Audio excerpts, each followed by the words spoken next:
Amigas e amigos, o aspecto mais interessante dos processos de sucessão presidencial no Brasil é que os problemas, as questões fundamentais do país vêm à tona e são debatidos de uma forma ou de outra. E isso permite que a gente tenha uma visão mais clara das correntes políticas, ideológicas, dos veios históricos, essas questões fundamentais. Como nós temos um histórico de traumas nas sucessões presidenciais, agora naturalmente, essas questões todas emergem. Nós nunca tivemos aqui uma democracia solidificada, consolidada, enraizada, exatamente por conta desses embates ideológicos, históricos, esses veios históricos, esses universos que eu tenho falado aqui, de classes e tal, ideológicos.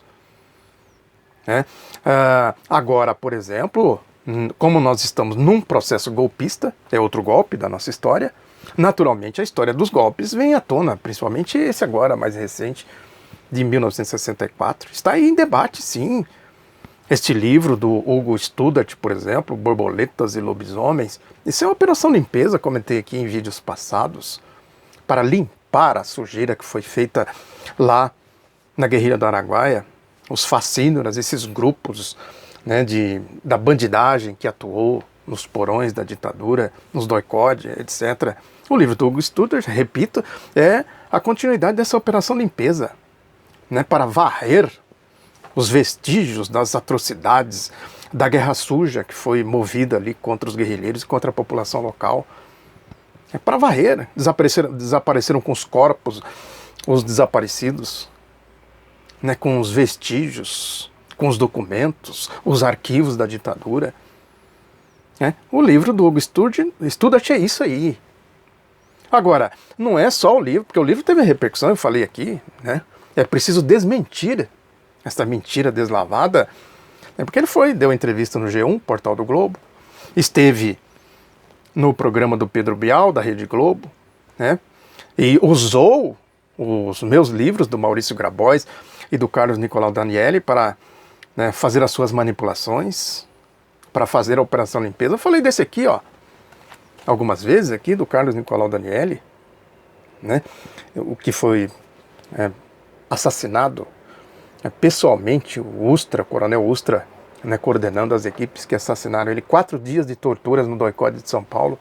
E o Hugo Studart pegou este livro, manipulou, distorceu um fato aqui para caluniar a guerrilheira Crimeia, um fato que está aqui neste livro. Ele usou de maneira inescrupulosa, fora de contexto, adulterando datas daqui, de eventos que ela narrou para mim e eu retratei aqui, encadeei os fatos dentro de uma lógica, quando o Carlos Danieli estava tentando retomar os contatos com a guerrilha do Araguaia. O ataque à guerrilha começou no dia 12 de abril de 72, interrompeu-se os fluxos naturalmente, o João Amazonas e a Elza Monerá estavam em São Paulo, e o Danieli, tentando retomar, enviou a Crimeia de volta até uma cidade no Piauí, e o Maurício Grabois mandou alguém até essa cidade com uma carta que teria que ser entregue para o Danieli. O Danieli foi preso nesse processo, quando a Crimeia estava entregando a carta do Maurício Grabois para o Carlos Nicolau Danieli. Isso tudo ocorreu em 72, e o Hugo Studart pega esse fato, e diz que foi em 73 o Danieli já estava morto, para caluniar. Olha aí o que é a Operação Limpeza. Operação Limpeza para desaparecer com os vestígios das atrocidades que foram cometidas lá na região do Araguaia. Agora tem o editorial do jornal o Globo hoje, falando do mesmo assunto, pegando um outro personagem, o Vladimir Herzog, que é outra vergonha desses porões, dessa escumalha que o Hugo Studart está defendendo no seu livro, que diz aqui: nada justifica a revisão da lei de anistia. Aí fala do assassinato do Herzog nas dependências do doicode, um dos braços da repressão política durante a ditadura. Em 75, em São Paulo, passou a ser um referencial histórico daqueles tempos inomináveis. Tempos inomináveis que o Globo defendeu. Isso aí, eu falei aqui, limpeza, Operação Limpeza, limpando o passado, de cumplicidade com tudo isso, do Grupo Folha, do Grupo Estadão, o Estado de São Paulo, do Grupo Globo, sobretudo, a criação da Rede Globo de televisão, já falei aqui várias vezes. Vou deixar o link do artigo que eu fiz aqui, né, recuperando a história, né, da criação do Grupo Globo, da Rede Globo de televisão. Aí prossegue aqui o editorial que se pretende deixar no passado. Quer dizer, deixa no passado isso, esquece. Operação Limpeza. A mesma coisa do Hugo Studart com as borboletas dele, lá, os lobisomens, etc. O que aquela escumalha fez, aquela marginalha fez lá no Araguaia, esquece, fica no passado. E culpa quem? Os dirigentes do PCdoB. Esses são os grandes culpados. Se não é ideologia isso. Os grandes culpados, quem enviou aqueles jovens para a morte foi a direção do PCdoB. O que aconteceu com os camponeses lá no Araguaia, a responsabilidade é da direção do PCdoB, com mentiras como essa do Daniele que eu acabei de mostrar aqui, e outras tantas que está lá naquele artigo que eu fiz, desmentindo o livro dele. Aí no editorial do Globo, o assunto não pode mesmo ser esquecido, costuma voltar, porém, embalado na resistência que persiste em certos grupos à lei de anistia aprovada pelo Congresso de forma livre em 79, embora ainda em um governo militar de João Batista Figueiredo, mas com o regime nos estertores.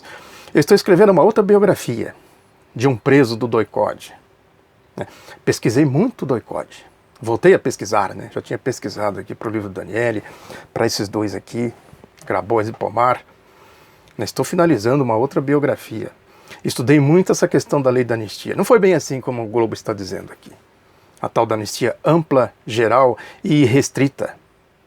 Que houve ali, né, na verdade, uma manipulação para que fosse uma anistia, né, com algumas restrições e tal. Tem todo um processo aí, não dá para detalhar aqui. Quando o livro sair, aí eu faço aqui alguma leitura, alguma coisa assim, agora alguma apresentação mais detalhada. Ainda prossegue aqui o Globo. No Brasil, ao contrário de outras ditaduras no continente, a redemocratização negociada é sempre melhor assim.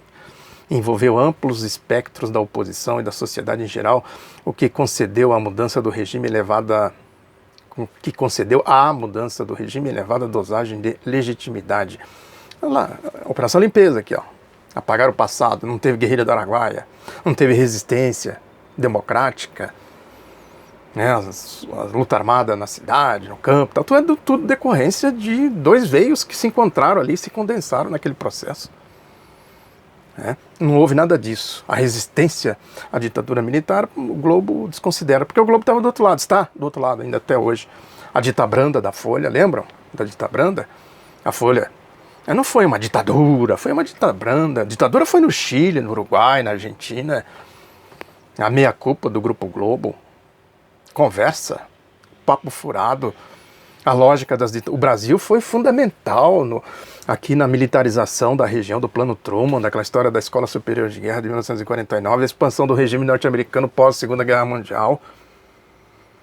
Evidentemente que as coisas aconteceram aqui de maneira diferente por outras circunstâncias.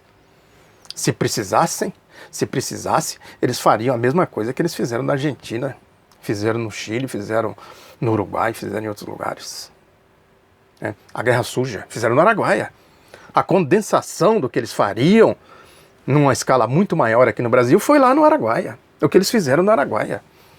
O que eles fizeram no Araguaia não é diferente do que eles fizeram na Argentina, no Chile, né, no Uruguai. Não é diferente, não. Talvez em escala, mas a natureza, a essência, isso que Hugo Studart tenta fazer aí, outra operação limpeza, né? E ainda prossegue aqui o Globo dizendo que o mesmo aconteceu com a lei da anistia, responsável por abrir as portas do país para a volta dos refugiados, um símbolo da reconciliação nacional. A anistia, ela foi conquistada na luta, no combate, no enfrentamento. Nessa biografia que eu estou escrevendo explica muito bem isso. Aí finaliza, não faz, portanto, sentido quando o Brasil completa 3 décadas de estabilidade na democracia, o mais longo período ininterrupto na República, tentar trazer de volta um passado já digerido pelas instituições. Digerido? Quem digeriu? Os crimes que eles praticaram, as atrocidades que eles praticaram, a Guerra Suja, a lá Argentina, a lá Uruguai, a lá Chile, lá no Araguaia, tudo isso tem que ser esquecido? Como é que é? É possível isso? Canudos? Falei aqui do Euclides da Cunha, que eles fizeram em Canudos.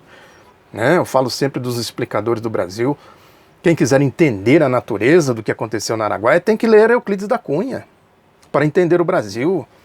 Para quem quiser entender por que o Hugo Studart escreveu esse livro Borboletas e Lobisomens, tem que estudar Euclides da Cunha e outros explicadores do Brasil.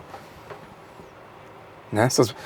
O livro do Hugo Studart é uma vergonha, né? É uma manipulação primária, grosseira, né? Obtusa. Não tem sofisticação nenhuma. Né? Obtusidade pura, obscurantismo político puro, obscurantismo ideológico puro, histórico, etc. É como isso aqui, no editorial do Globo aqui. Isso tudo está inserido no debate eleitoral. Né? Essa é uma questão fundamental. Esta lógica do Barbosa Lima Sobrinho, né, que foi presidente da Associação Brasileira de Imprensa, teve um papel muito destacado no combate ao neoliberalismo da era Fernando Henrique Cardoso, que ele dizia que no Brasil tem dois partidos, o partido de Tiradentes e o partido do Joaquim Silvério dos Reis. Fundamentalmente é isso aí, os dois veios históricos, os dois partidos históricos. Partido é partido, quer dizer, o partido tem ideologia, né, tem um conjunto de ideias, de pensamento e tal. Ele está falando aqui mais de uma maneira mais geral, né, de quem luta pelo Brasil, pelo povo, aí é um conjunto de partidos, e quem luta contra o povo, né, quem está no universo da direita, no universo da elite, etc, etc. Tem uma argumentação interessante do Cláudio Lembo, que bem conhecido, foi governador aqui de São Paulo, né, foi presidente da Arena, uma matéria no Estadão. Foi presidente da Arena no período da ditadura militar, diz a matéria, e governador de São Paulo de março de 2006 a janeiro de 2007, quando era vice de Geraldo Alckmin. Renunciou para se candidatar à presidência, quando Geraldo Alckmin renunciou para se candidatar à presidência da República, né, que ele diz aqui que ele ele é professor de Direito Constitucional e de Direito Processual Civil na Universidade Presbiteriana Mackenzie, e ele diz aqui que ele acredita que o Alckmin, ele é do PSD, apoiado pelo seu partido, será o vencedor, né, por ser menos ruim entre os piores, né, ao ser comparado com a falta de qualidade de seus adversários e tal. Aí ele diz, entre aspas, nós estamos com déficit de democracia nesses últimos 30 anos da Constituição de 88.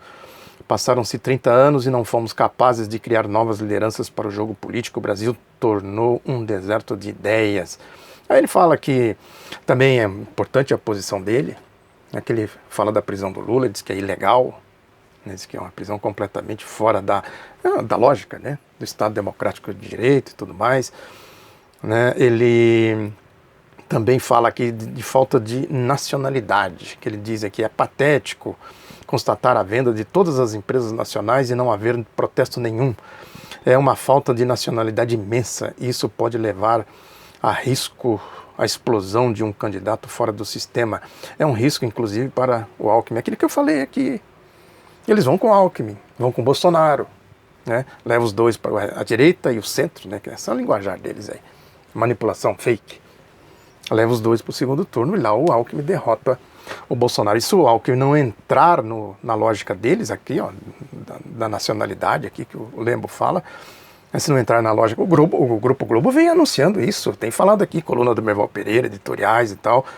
Se não entrar nesse jogo aí, vai ser jogado para fora. E que o Cláudio Lembo alerta aqui, né? Ele diz aqui que isso pode levar a um risco, a explosão de um candidato fora do sistema. É um risco, inclusive, para Alckmin. Olha aí, alerta. Eu falei, aquela história que eu brinco aqui, não falei? Não falei? Falei, aí eu falei, o Cláudio Lembo está falando o que eu falei aqui. Como a ideia Lula, que eu falei também, depois o Lula falou. Essa aqui é a questão. Aí a gente vai procurar o sentido de tudo isso, quer dizer, o nível das lideranças políticas que nós temos hoje. Né?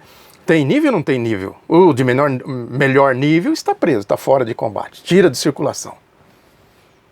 Né? Isso é uma covardia, né? Uma atitude covarde, que eu falo sempre aqui, né? Uma prisão covarde, né? Uma prisão de emboscada. Armaram uma emboscada para tirar ele do debate. Né? Agora, essa turma, na esquerda não dá para dizer isso aqui que o Cláudio Lembo está dizendo. Na esquerda tem ideias, tem propostas, é só observar.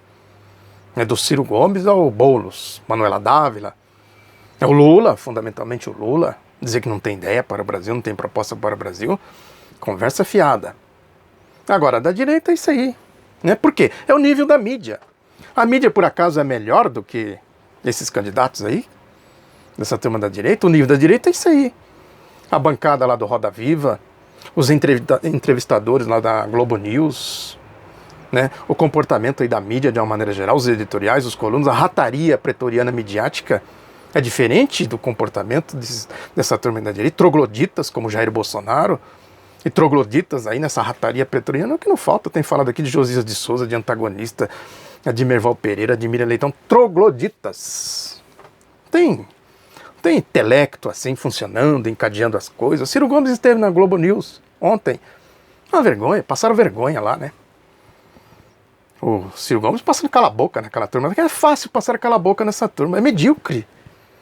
Né?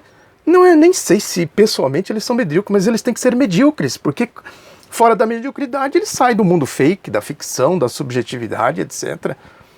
Né?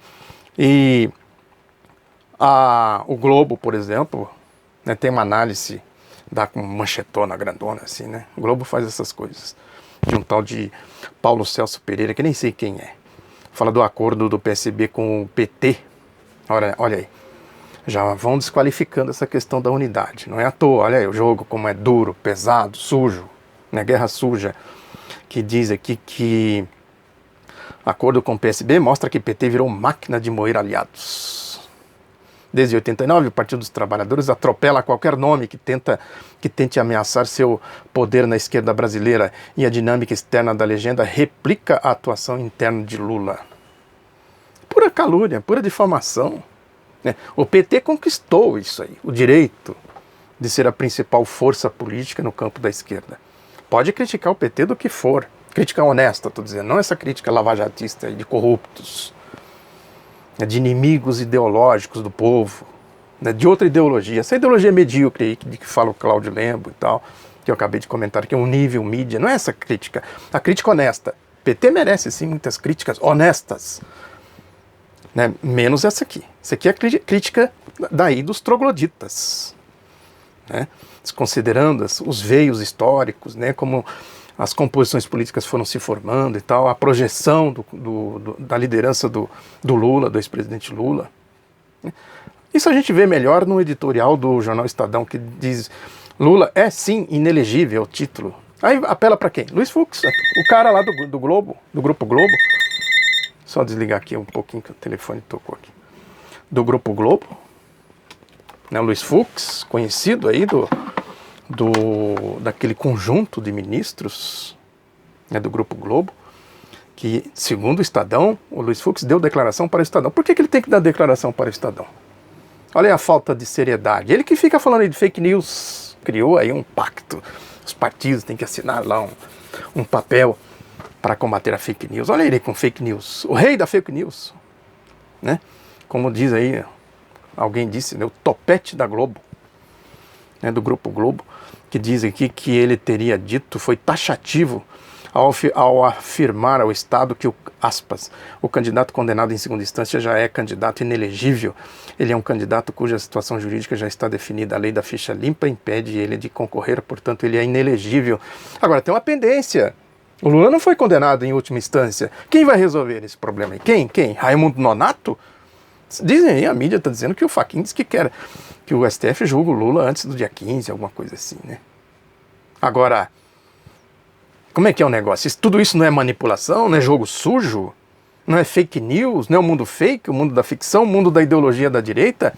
Aí é a comprovação e mais comprovação. Isso é o padrão deles, padrão Lava Jato. Quer ver o padrão Lava Jato? Vamos pegar uma frase de porta de banheiro de rodoviária do famoso, lá da Lava Jato em Curitiba, Carlos Fernando Santos Lima. Ele diz assim: somente uma cegueira ética da classe política explica as tentativas de manter o Estado refém de seus interesses particulares. O que isso quer dizer? Classe política? Quem é a classe política? Ele não é da classe política, ele é de qual classe? Da classe do Grupo Globo, claro. A classe política são os outros, eles não são da classe política.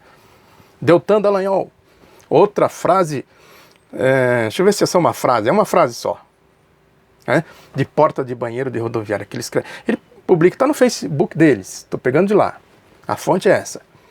Ele publica, o Deltan Dallagnol publica uma foto de uma mesa com cadeiras e diz o seguinte, uma curiosidade, com uma foto legenda. Uma curiosidade, nesta sala da Força Tarefa foram negociados os principais acordos de colaboração que resultaram no compromisso de devolver bilhões aos cofres públicos e na prisão de poderosos. Qual poderoso que eles prenderam? Qual? O Lula é poderoso? Quem mais que é poderoso? Cadê os poderosos? Quem são os poderosos? Os marinhos. Esses aí são poderosos. Os banqueiros, a turma do Caixa 2, a turma das contas na Suíça, evasão de divisas, lavagem de dinheiro e tal, a origem das malas do Aécio, do Gedel Vieira, das contas do Eduardo Cunha, do José Serra. Cadê aquilo que o João Santana falou, que o Ike Batista falou, Caixa 2 e tudo mais? Excelência, o João Santana, excelência! Caixa 2 existe na Europa, nos Estados Unidos, existe aqui no Brasil desde 1930 e tudo mais. E o Sérgio querendo dizer, isso não interessa, não interessa.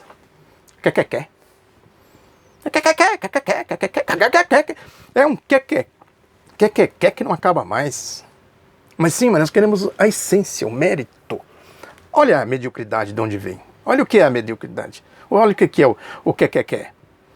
Pega esse Deltan Dallagnol, que é o rei do que, né? Esse Carlos Fernando Santos Lima. Quer pra cá, quer pra lá, na essência não tem nada. Tem uma outra quer, uma tal de Silvana Battini, procuradora regional da República e professora da FGV Direito no Rio. Ela deu uma entrevista na revista Época, Globo. Olha aí, Grupo Globo. Que ela propõe que algo semelhante seja criado para a política, semelhante ao Estatuto do Torcedor. Esse que regulamenta aí as questões das violências no campo, nos estádios, etc., no futebol, né, que com foco nos partidos para combater as notícias falsas nas eleições. Não seria lógico o foco nos meios de comunicação? Por que nos partidos? A lógica da Lava Jato, a lógica da mediocridade, a lógica da Globo, do Grupo Globo, da turma que veio do céu para limpar o país da corrupção e tudo mais. Que o Estatuto do Torcedor, que é uma lei de 2003, estabelece a prevenção da violência nos esportes, é de responsabilidade do poder público, das confederações, federações, ligas, clubes, associações ou entidades esportivas, entidades recreativas e associações de torcedores, inclusive de seus respectivos dirigentes, bem como daqueles que de qualquer forma promovem, organizam e coordenam ou participam de eventos esportivos. Ela quer que isso seja aplicado para os partidos. Por que não no Ministério Público? Também. Agora, fundamentalmente nos meios de comunicação, né? Pegue qualquer veículo dos meios de comunicação agora, liga o rádio lá numa rede de rádio, Jovem Pan, CBN, Bandeirantes, coisa do tipo, pega um jornalão, pega uma revistona, vê um portalão, liga a televisão, vê se vocês não vão ver lá um festival de fake news. Os livros, pega o livro do Hugo Studart, Fake News de Alto a Baixo, esse editorial do Globo que eu acabei de ler aqui. Vejam que o sentido é de classe, ideológico, e o processo eleitoral permite tudo isso. E deste debate a gente pode ir tirando conclusões. E qual é a conclusão fundamental que nós podemos tirar? É que tem um processo político golpista em andamento. Tudo isso aqui que eu falei é o processo golpista. Como é que a gente suplanta esse processo golpista? Com outro projeto político, outro processo político. O partido de Tiradentes e o partido do Silvério dos Reis, de que falava o Barbosa Lima Sobrinho. Portanto, esse processo político ele tem que ser unitário, amplo e unitário. É para a gente criar, de fato, o partido de Tiradentes para enfrentar o partido do Silvério dos Reis nessas eleições. Muito obrigado pela atenção, divulgue Outro Lado da Notícia, um abraço e até a próxima.